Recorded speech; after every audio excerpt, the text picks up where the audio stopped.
गोदान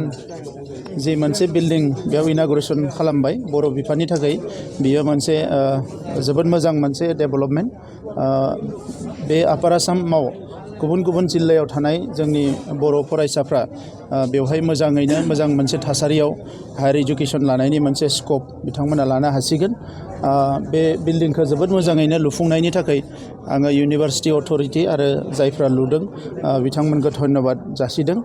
थांनाय समनि बिटिसि गभर्नमेन्टनि समाव बे फैसाखौ सेंसन खालामना होनाय जादोंमोन आङो बिथांमोननोबो दिनैसिम धन्यबाद होनो नागिरदों आरो आं फरायसाफोरखौ खावलायदों मोजां मोनसे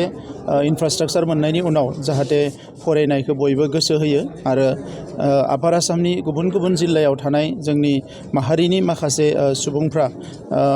जोंनि माहारिनि राव थुनलाइ हारिमु जौगानाय सोरगिदिं जौगानायाव जोबोद मोनसे मोजां बे इउनिभार्सिटिनि गेजेरजोंनो मोनसे मोजां लामा मोनगोन आं बेखौ मिजिंथिदों आरो जों बे फसंथानाव फरायनाय गासैबो फरायसानि इयुननि मोजांखौ हास्थायनानै आं बयनिसिमबो कंग्रेचुलेसन जासिदों आरो बेवहाय अथरिटिया बुंदों जे गासैबो जाजोब्बाय एसे फिसा फिसौ खामानिफोर दङ आरो लिफ्ट मोनसेनि गोनां जागोन दा बे लिफ्टखौ डिसेम्बर मासनि गेजेरावनो जों सेंसन खालामनानै हरगोन आरो जिखिनि खामानि मावनो थाबाय बेखौ थाबैनो मावनो थाखाय जोङो बिथांमोननो हेल्प खालामगोन